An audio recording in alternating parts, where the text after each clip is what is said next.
Hello, this is Anna Karwowska from the McHenry Public Library, and I'm here to present New Kids Lit with Classroom Connections for grades K through 8. If you're sad about Choice Menu being canceled for 2020, don't worry because we have our presentation available virtually right here, right now. And I'm going to talk about all of the great books that we have at the library. So I'm going to be covering 3 topics.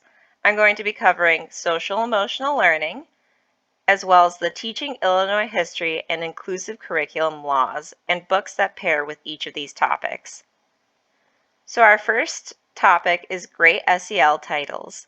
We have both great fiction and nonfiction social emotional learning titles available from the library, and the ones that I'm going to talk about today are new to our collection.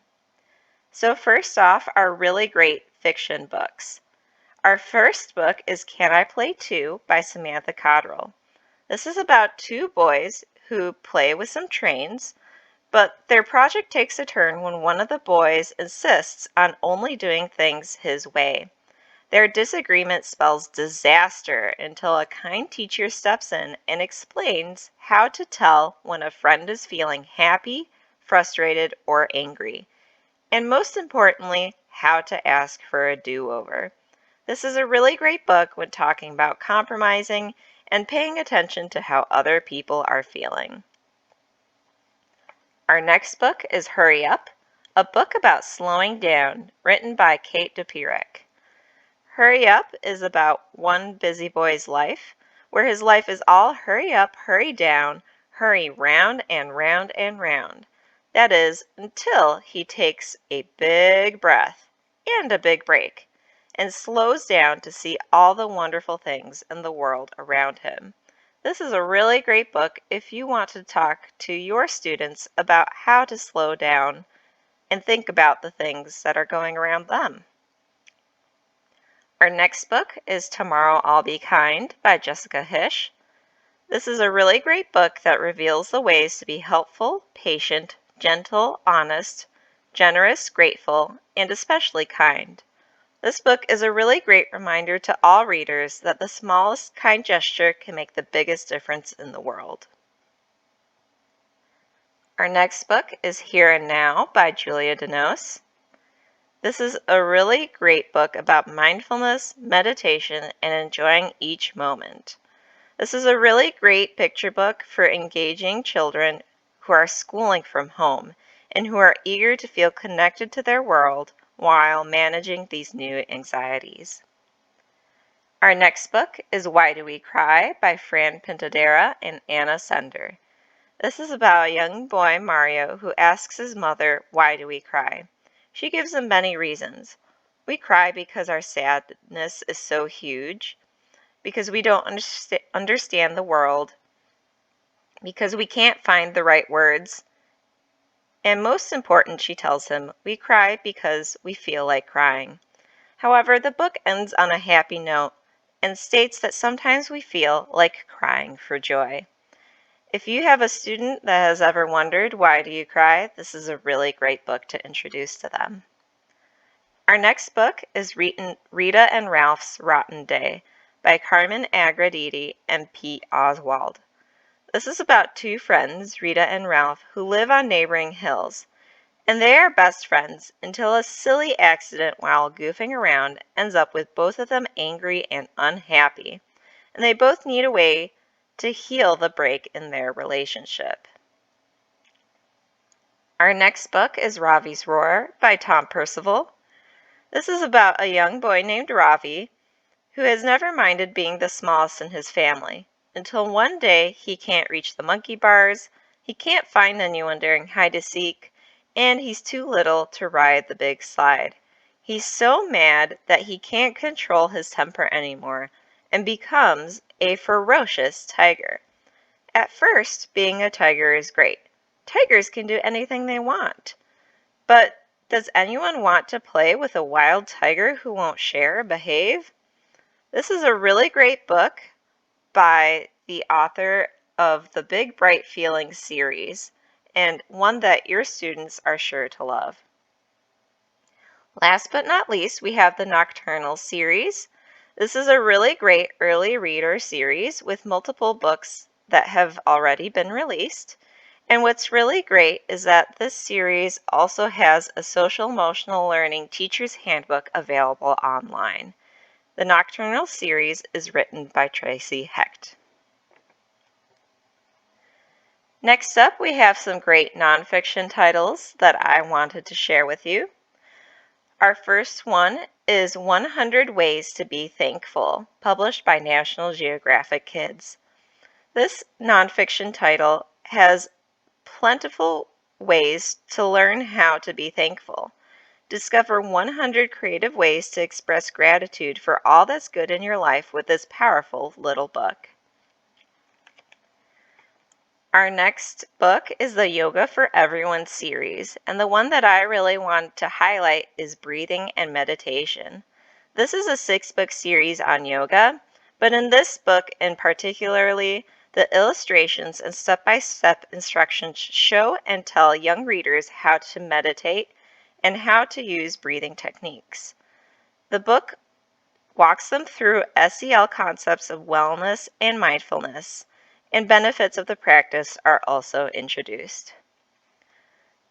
Our next book is A Dictionary for a Better World, Poems, Quotes, and Anecdotes from A to Z. This is for slightly older readers. How can we make the world a better place? This inspiring resource for middle grade readers is organized as a dictionary. Each entry presents a word related to creating a better world, such as ally, empathy, or respect. For each word, there's a poem, a quote from an inspiring person or an anecdote, and a try it prompt for an activity. Finally, we have Something Bad Happened, a kid's guide to coping with events in the news. Something Bad Happened guides children ages 6 to 12 and the adults who care about them through tough conversations about national and international tragedies. The nonspecific term bad thing is used throughout, keeping this a flexible tool, and so children are never inadvertently exposed to events their parents have chosen not to share. Fear, sadness, and uncertainty are all normalized, and immediately usable coping tools are provided.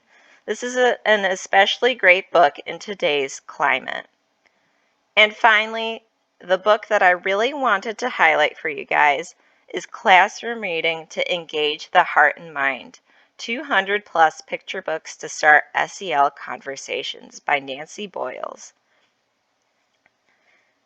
This is a book perfect for immediate use in the classroom, written by Nancy Boyles, and it connects the dots between the competencies identified by leaders in the SEL field with the rich content of children's literature. More than 200 award-winning picture books are profiled along the way as she unpacks each SEL skill, sketches typical classroom situations in which teachers might see that skill demonstrated, discusses what to look for in books that address it, and provides carefully crafted sets of questions to explore with students. This is a really great teacher resource that I highly encourage all of you guys to check out. And if you are interested in some great databases that talk about social emotional learning, make sure to check out the World Almanac for Kids, as well as Just for Kids Access Video. Both of these videos are available on our YouTube channel as tutorials, so make sure to check them out. Our next topic is the Teaching Illinois History Law. Starting with the 2020-2021 school year, all American history courses in Illinois must include the history of the Prairie State. So I'll be talking about some great books that cover Illinois history. Here are some of the titles that are available at the library. Our first book is The School's on Fire by Rebecca C. Jones. December 1958 fire killed 92 kids and 3 teachers at Chicago's Our Lady of the Angels School. This book recounts the history in a fast-paced, blow-by-blow, classroom-by-classroom narrative, and the tragedy is made accessible by focusing on the survivors' stories of courage, quick thinking, and luck. Our next book is Capsized, The Forgotten Story of the SS Eastland Disaster by Patricia Sutton. On July 24, 1915, the SS Eastland, filled to capacity with 2,500 passengers and crew, capsized in the Chicago River while still moored to the pier. Roughly one-third of the passengers, mostly women and children, perished that day.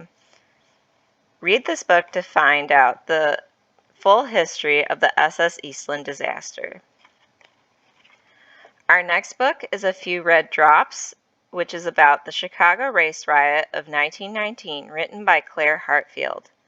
On a hot day in July 1919, 5 black youths went swimming in Lake Michigan, unintentionally floating close to the white beach. An angry white man began throwing stones at the boys, striking and killing one. Racial conflict on the beach erupted into days of urban violence that shook the city of Chicago to its foundations.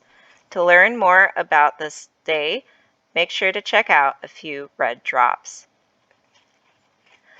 Our next book is The Illinois Chronicles, the story of the state of Illinois from its birth to the present day. The Illinois Chronicles show-stopping main feature is a 6-foot-long fold-out timeline with more than 100 images and captions that take readers through the Prairie State's remarkable journey. The informative text is written in the form of nearly 500 newspaper articles, capturing important events in Illinois history in an engaging way. Next, we have Illinois as part of the True Book series. A True Book My United States series allows readers to experience what makes each of the 50 states distinctive and exceptional. In this particular book, readers will get to know the history, geography, wildlife, and future outlook of the state of Illinois. Next up is Chicago as part of the We Built This City series. Find out how everyday people from all over the world helped build the city of big shoulders in this book. Our next book is Extraordinary Skyscrapers, the science of how and why they were built. Explore the design, construction, and engineering processes that went into the creation of several skyscrapers, with a special feature on the Tribune Tower. Last but not least, we have High Rise, the Towers in the World, and the World in the Towers. In addition to being windows on different cultures and experiences, the stories from these cities cover important and challenging issues that residents must face. In this section about Chicago, it discusses the Cabrini Green project and one resident's experience with its demolition and her neighbor's displacement and homelessness. So these are just a few of the great titles that cover Illinois history that you can share with your students. The next topic that I wanted to cover is the inclusive curriculum law. The inclusive curriculum law mandates that by the time students finish 8th grade, public schools must teach them about contributions to state and U.S. history made by lesbian, gay, bisexual, and transgender people. We have several books that I want to highlight, and these books range all the way between kindergarten through 12th grade. Our first book is Everyone Loves a Parade by Andrea Dinesh. This is an introduction to all kinds of parades, and there is a special feature on Pride parades. This can be a really great introduction to Pride. Our next book is Rainbow, a First Book of Pride by Michael Genhart. Children from different kinds of families demonstrate the original meanings of the colors in the rainbow flag and then come together at a Pride parade. This can be another great introduction to the subject. Next we have Pride, the story of Harvey Milk and the Rainbow Flag, written by Rob Sanders. This book is perfect for younger students and traces the life of the gay pride flag from its beginnings with social activist Harvey Milk and designer Gilbert Baker to its spanning of the globe and its role in today's world. Next, we have Sewing the Rainbow, the story of Gilbert Baker and the Rainbow Flag. Again, this is another good book for younger students. This is set against the backdrop of San Francisco during the gay rights movement of the 1970s. And Gilbert's story unfolds just like the flag he created, in a riot of color, joy, and pride. Today, the flag is everywhere, even in the small town where Gilbert grew up. So all of those 4 books on the top are perfect for grades K through 3, whereas the books on the bottom are perfect for grades 4 and up. Who Was Harvey Milk is part of the Who Was series.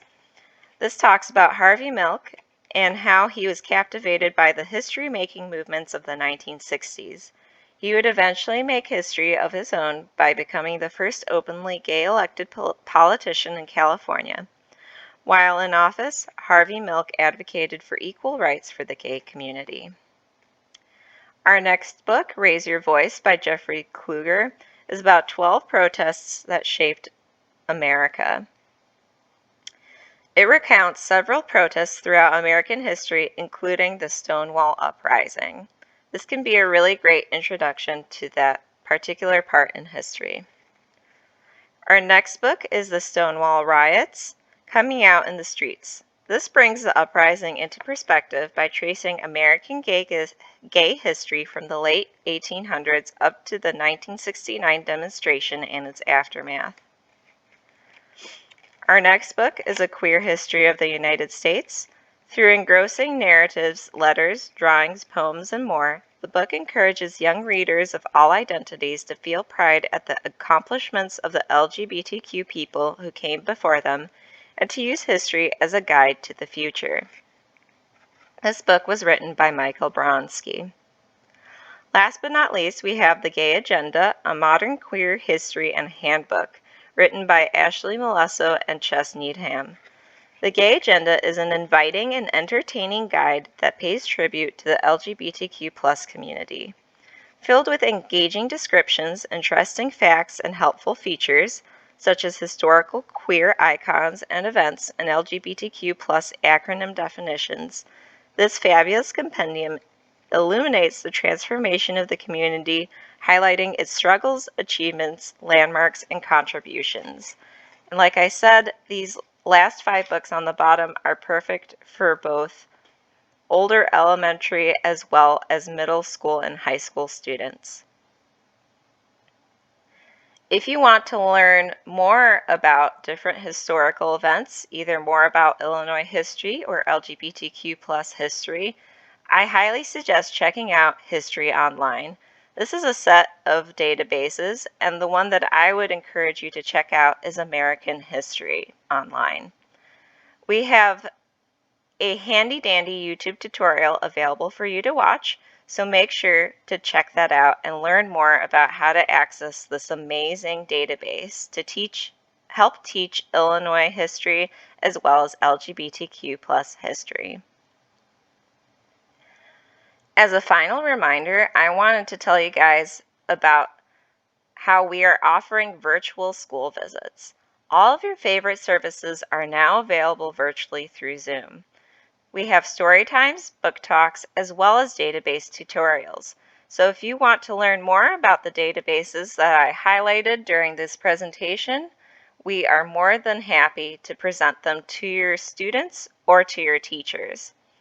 And all these services are available in English, Spanish, Polish, or a bilingual format. If you have any questions or if you're interested in a virtual school visit, please feel free to contact me. You can contact me at Karwowska@McHenryLibrary.org, or please give me a call at 815-385-0036 extension 328.